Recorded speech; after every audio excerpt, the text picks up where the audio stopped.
5, 4, 3, 2, 1, 0. One of the greatest obstacles that we face to growing in a deeper relationship with Jesus Christ is distraction. We distract ourselves, things around us distract us. Distraction. It's a problem that we face, but it's not a new problem. Today, we're going to be talking about how Blaise Pascal identified the problem of distraction centuries ago and what we can do to address it. That's what we're going to be talking about today on Ignition. Welcome to the show. I'm your host, Dr. Chris Bergwald, and we want to set your faith ablaze so that you might live the adventure that comes from a relationship with Jesus Christ. Before we get into today's topic, we want you to know that we love listener feedback. So if you got questions about today's episode, or if you have ideas for future episodes, please contact us. The easiest way to do so is by email, and the address is ignition@sfcatholic.org. Again, ignition@sfcatholic.org. I'm joined in studio by Robyn Bruggeman once again. Hi, Robyn. Hi, Chris. How are you doing? Fantastic. Good. Squirrel. Squirrel? Oh, come Where? on. No. Robyn. You don't get the cultural reference, the pop cultural reference. What's the movie? Oh, no. You're going to quiz me on movies? Yes. Up. Oh. The Pixar movie, Up. Where, all right. I haven't seen it for a long time. Refresh my memory. Well, so like there's the character dog who is talking, and then he sees the squirrel. Oh, so yes, in the middle of conversation, yes. squirrel. It's coming back to me now. Distraction. Coming back to me. So that's what we're going to be talking about That was today. good. I gotcha. All right. I gotcha. All right. So before we get into distraction, though, Robyn, you've been on the show a few times before, but in case somebody hasn't heard you, would you mind just briefly introducing yourself? Okay. I'm Robyn. I am wife to Spike. I am mom to 7, grandma to 1, mother-in-law to 1, mother-in-law to be to 2, and is that funny? Let's see. I just love learning our Catholic faith. I feel like I'm on a journey to learn what I can, whatever pops up, and yeah. Awesome. I want to learn from you. Oh boy, learn from the best. Well, oh geez, no, you're supposed to lower the bar on this show. That's what we do. The reason I was smiling was like Father Andrew Dickinson was my longtime co-host, and when he said, "Father, who are you?" and I'm a beloved son of the Father. He had this thing, and the way the rhythm you had, it was Dickinson-esque. Yeah, your rhythm was. I'm a wife to Spike, a mother of 7. So it's a good thing, right? Familiar. It's a good thing. Because when you asked me to be on or do this new journey with you, you said something about him and I did. His system. So okay, yeah, absolutely, it's a natural thing. So Robyn, why are we talking about distraction? Because you and I talked about a couple of different things, potential topics, and this was not the first one. Why are we talking about it today? We're talking about it today because on a different episode, you said your dad was kind of wondering what I do, and it caught me off guard. It's like, what do I do? And I had to think about it, and it was like this, oh my goodness, I'm busy all day and all night. And you said Blaise Pascal would have something to say about that. And I had no idea who it was. Yep.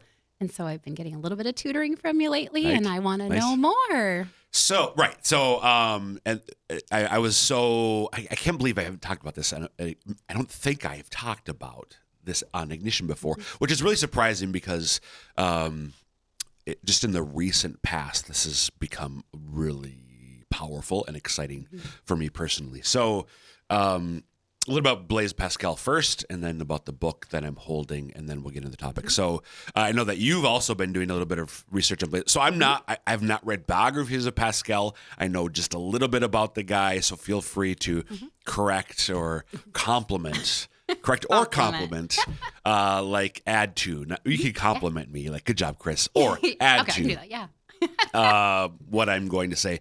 So Blaise Pascal, Frenchman, 17th century, I think, layman, was not a priest, but a brilliant guy. So he was, among other things, a philosopher. He did major work. He was a scientist. He studied and did work in physics, mathematics.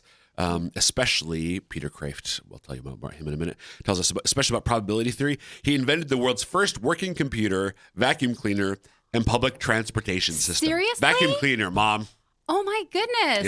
Yeah. That is super cool. Yeah, I don't know what it looks like, how it worked or anything. Remember, no electricity yet. Yeah. So. Oh my gosh. gosh. Interesting. I'm going to look into that. Yeah. What do you know about Blaise Pascal? I know he shares a name with one of my kids. I have a Blaise. You didn't. And- So you didn't know who he was. No, you no. know Saint Blaise. That's probably why you named your son Blaise. Yeah. And it's funny, the more I'm learning about Blaise Pascal, I'm like, oh, cool. Like, I'm going to have to tell my Blaise that. I didn't know he was a mathematician until I was kind of prepping for the podcast around the dinner table. And my engineering daughter was like, is that the same Blaise that has the Blaise or the Pascal triangle? I was like, I don't know. But yeah, him, right? So, I don't know that much about him, but I've been listening to more on him and good stuff. Yeah. Good stuff. He died in his late 30s, I think 39-ish. Seriously, Yeah. young. And Okay. he'd written, he'd written a couple books, and he was sort of in the midst of writing his greatest work, but he never completed it. Really? So it's called, I'm going to butcher French. So if you speak French well, just forgive me. So I think it's Penson, but I don't know because French. So It's it looks better like than I could do. It looks like Pensies. Oh yeah, yeah. So Okay. I think Pensees. Yeah. But that's plural. So pensée, or I'm not sure how you say the singular. It's thoughts. Okay. Pensées is the bad English pronunciation, or the horrible pronunciation of. It means thoughts. So he was collecting notes that he was going to compile about how you explain or defend the faith, just in general ways. But he never. He had many notes, but he never put them into book form prior to his death. Sounds like me. Well, maybe I'll never one write day, a book, but I have a one lot day of thoughts we're gonna on have sticky notes and and stuff. then in centuries, we'll have, these are the notes by, and the French are going to be saying, Notre by Bruggeman, something like that. It's pretty good. So what Pascal does, he does too much. The thing that I want to focus on, he identifies a lot the problems of the human condition, right? And then before he gets to the solution, he identifies what Peter Kraft, I'll talk about him in a minute, calls two pseudo solutions to the human condition, and one of them is distraction. Okay, so the bridge here to Kraft. So Peter Kraft is a Catholic layman. He taught. He might still teach a little bit, but he's retired professor of philosophy at Boston College. But he's written dozens of books. Have you ever read anything by Kraft before? I have not, till now. He was a convert, I think, in the 60s or 70s to Catholicism. He'd been, I think, a Dutch Calvinist before that converted. So he was one of the early. There's this whole slew of Protestant converts to Catholicism, especially like in the 80s and 90s. Scott Hahn, in particular, comes to mind. Well. Kraft was one of the forerunners of the modern sort of wave of converts. He's people might hear philosophy and he's going to be over my head. No, he's a great writer, a great speaker, very engaging.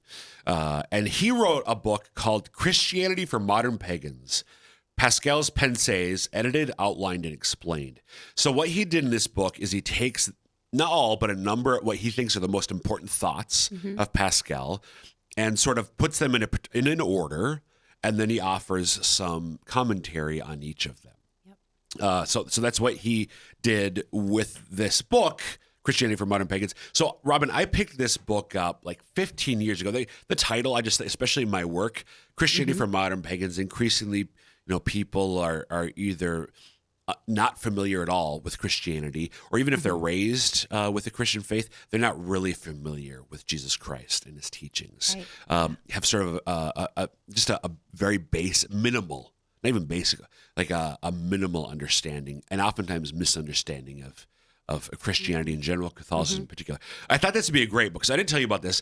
This looks like a great book. I bought it, and it was shipped to me, and it was wrapped, in that cellophane wrapping. I'm really looking forward to this, but I put it on my shelf. I'm going to read this book, put it on my shelf. And it stayed on my shelf. For how many years? 8. Wow. In the wrapping. Wow. Probably, but literally, at least 5. It may have been like 8, really 8, literally could have been 8 years.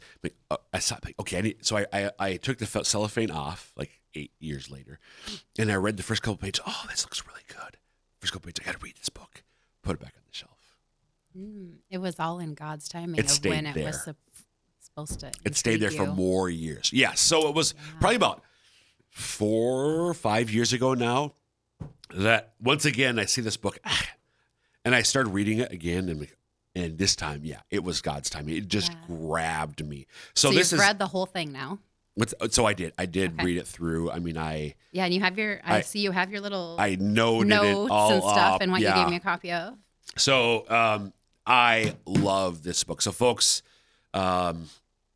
just maybe based on what I've said already, maybe based on what we'll be talking about the rest of the episode, if you're intrigued, I highly recommend. It's not going to speak to everybody necessarily. Like for me, it took me like 15-ish years before I was ready, apparently, to read it. But for me, this is one of my favorite books, easily, of the last 20 years that I've read in the last 20 years. So why? What's the best thing? Because because of the pseudo solution. So,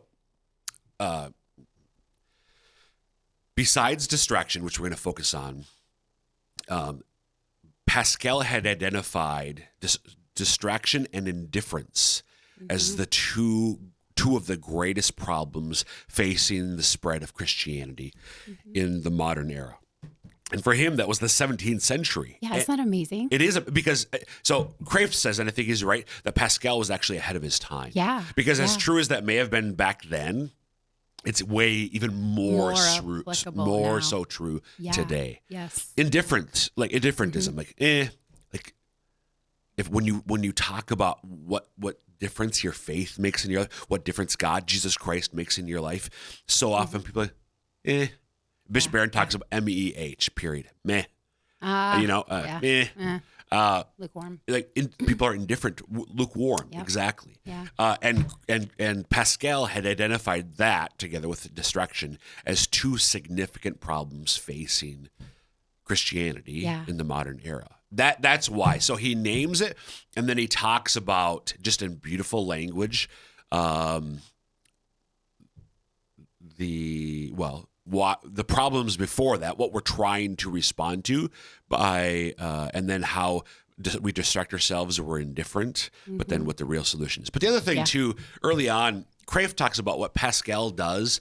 Pascal makes the great point that before you can explain to somebody the truth of Christianity, you have to do what you can to get them to a place where they want it to be true.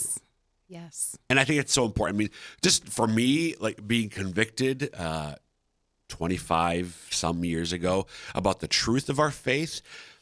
So I've always been just naturally drawn to truth. Truth is kind of the thing that is really goes to the core of who I am and what I'm drawn to. But not everybody's that way. So you can present the truth of something, the truth of Catholicism, the truth of whatever. And for some people, a lot of people are just, okay, whatever, that's fine. But it doesn't like grab their heart. Right.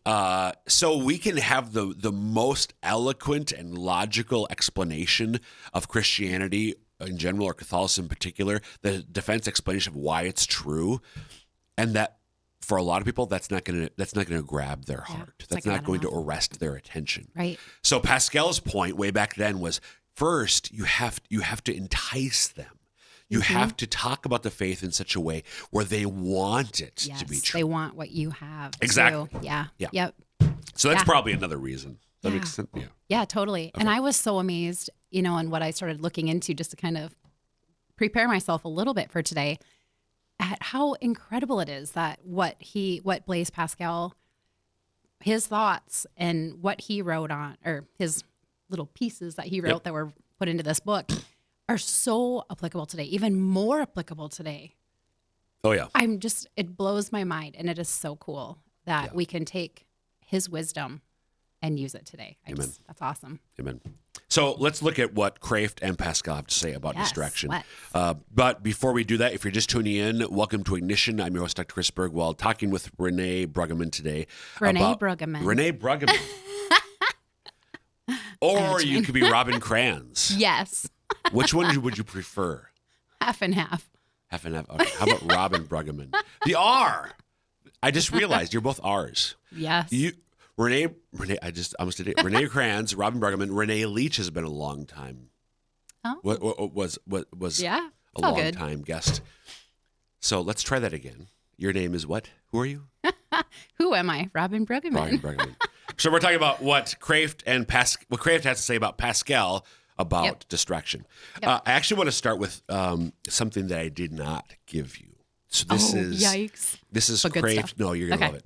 And this is Kraft's introduction to the whole topic of distraction, or the more precise translation of Pascal is diversion, but I think distraction speaks to it a little bit more clearly. So this is Kraft. Okay. For many years, I used to bother people with a simple question that was never really answered adequately until I read Pascal. It was a simple child's question, and I asked it of philosophers, theologians, psychologists, sociologists, anthropologists, historians, economists, and even ordinary, sane, real people like Robyn Bruggeman. Yet no one could give me a simple, straight answer. The question is, you ready, Robyn? Okay. Why does anybody have any time today? Where did all the time go? Oh, my goodness. Kraft goes on. I think the best answer I got was Cleveland. What? Where'd all the time go? It went to Cleveland. Like, Okay. Okay. I want I don't know if I don't meet Peter Kraft, then I probably won't this side of heaven. So hopefully in heaven. Okay. Why Cleveland? Cleveland. And then I go hopefully find that person's name. Why did you say Cleveland is where all the time went? Okay, good. My wife's from Ohio. So I know. I was actually thought of your wife right away. If the experts can't answer a simple child's question, the world has come to a pretty sorry state. The question is more puzzling than it seems. We ought to have much more time, more leisure than our ancestors did, because technology, which is the most obvious and radical difference between their lives and ours, is essentially a series of time-saving devices. In ancient societies, if you were rich, you had slaves to do the menial work so that you could be freed to enjoy your leisure time. Life was like a vacation for the rich because the poor slaves were their machines. We now no longer have slaves for two reasons: moral and religious principles and the Industrial Revolution. The first made us feel guilty about slavery. The second made slavery unnecessary. So now that everyone has many slave substitutes, machines, why doesn't everyone enjoy the leisurely, vacation-y lifestyle of the ancient rich? Why have we killed time instead of saving it? Wow. Your great-grandmother scrubbed clothes on a scrubbing board and cooked on a coal stove. You push buttons on washing machines and microwave ovens full of prepared food. Yet your great-grandmother had more time to talk to her daughter than you do. Oh. Why? Ouch. Robyn, I remember my grandma. She had a washing machine, but it was the kind. So it was electric. But it was an old one. It was the kind that had the rollers. Yeah. So that's where what I we was have the spin envisioning. cycle, she had to push it Kind of through. feed She it actually through. got her finger in there. Oh my gosh. She was older. Yeah. So I love that's so poignant and powerful. Yeah. And thoughts before I go on with what anything striking you about that, No, or just keep going. wow. I mean, Okay, yes and no, okay, but okay. yeah, keep going. I'm going to skip it. So why don't we have time? Since you're probably impatient like most people today, I will tell you Pascal's answer immediately. We want to complexify our lives. We don't have to. We want to. We want to be harried and hassled and busy. Unconsciously, we want the very thing we complain about. For if we had leisure, we would look at ourselves and listen to our hearts and see the great gaping hole in our hearts and be terrified, because that hole is so big that nothing but God can fill it. So, I don't have any time. I'm so busy. Don't have any time. Now, okay, so Pascal would say, and Kraft echoing him says, why? We, with all of our technology, we have more time-saving devices than the ancient rich and famous. Mm-hmm. And they, laid around, eating grapes and drinking wine. Yep. We have just as much, if not more, leisure time than they do. How come we're so busy? Where has all the time gone? Yeah. Other than to Cleveland. So that's all Kraft's sort of introduction to Pascal himself. So any thoughts before we get to Pascal? Keep going. Okay. So we're going to focus on just a couple lines that I shared with you from Pascal, and we're going to do it the way that, though, for the listeners, the way that Kraft wants the reader to do it. Okay. So this is picking up in Pascal's note that's titled Diversion. Again, it's a distraction. And just because of time, we're going to sort of skip ahead just to the key. It's one sentence. It's been oft-quoted. Many people have heard it before, but it's worth talking about again, or maybe you've heard it before for the first time. Blaise Pascal. I have often said that the sole cause of man's unhappiness is ... So he answers it, but what Kraft does, because he's got little notes, what Kraft wants us to do as the reader is, okay, don't look. I want you. I mean, how does he? At this point, I dare you to cover up Pascal's next words and guess what he will say. I did that the first time I read it, and my guess was nowhere near Pascal's answer and nowhere near his bullseye.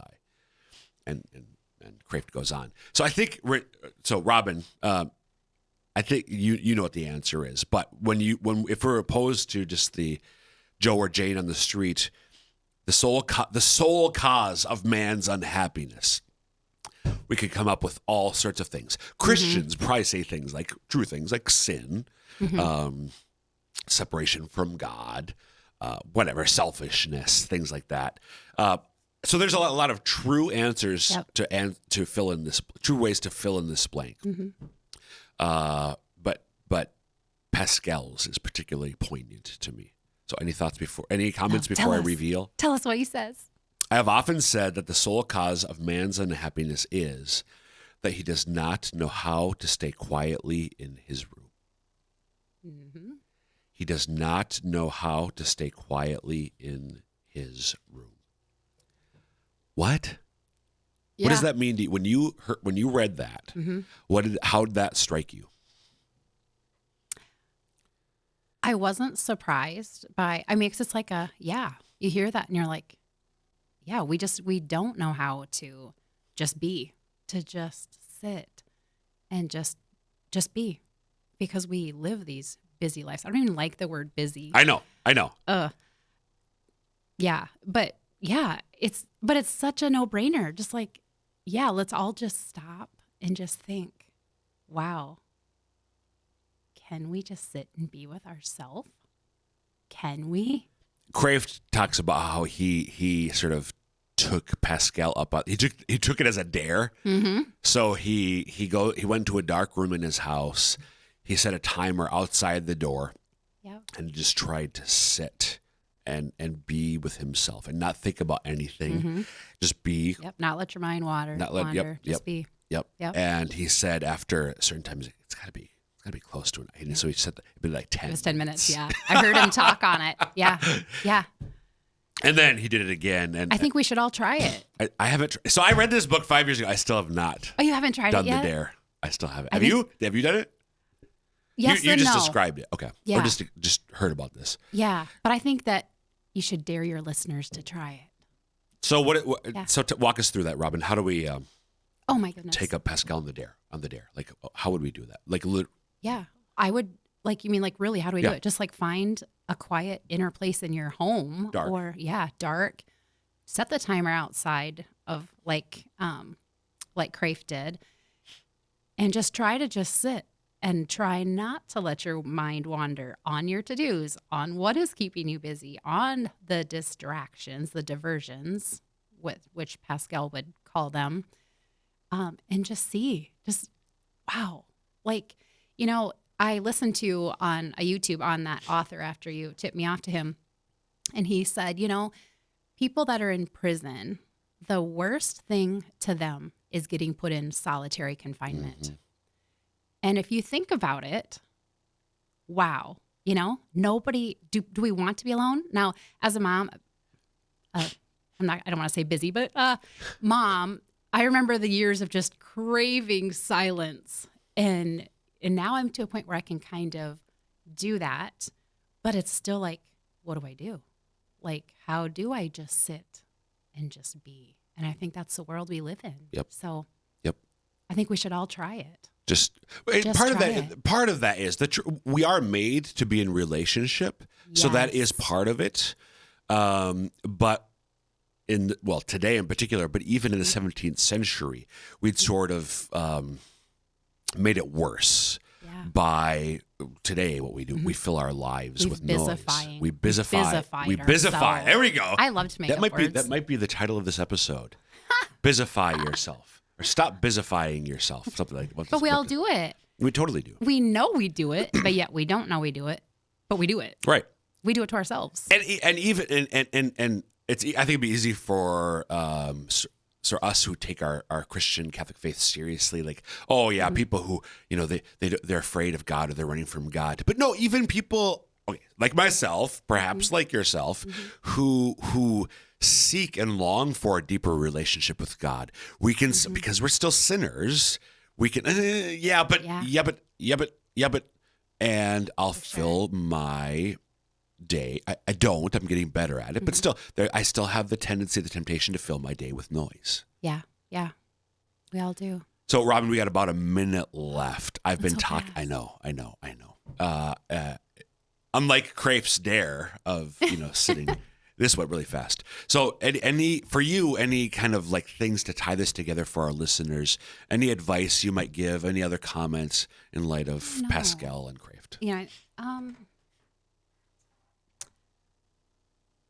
He talks a lot about believing with your heart and your head. And I just really think, and I think that would be an opportunity maybe to think of something for another episode, but to think about that. And then when you are in silence, if you choose this dare, it's just getting the both to work together without thinking too much. Mm-hmm. If that makes sense. Mm-hmm. Yep. It's deep but good stuff. It is good So stuff. good. So I think we didn't get to the solution. This is a pseudo solution, right? We're leaving the listeners hanging. Yeah. So you'll have, but maybe my invitation would be to reflect. What are the ways that you do fill your life with noise? Years ago, one of my friends, one of a priest of our diocese for the Jim Mason, had said, "Turn the radio off when you're driving around. Do that." Yep. And ask the Lord to speak to you. Yeah. Invite him into Amen. the things you're getting rid of. So, Thanks, Robyn. Thanks for having me. And that wrap up this episode. Again, you can email us ignition@sfcatholic.org with any thoughts, questions, or ideas for future episodes. And until next time, may God bless you.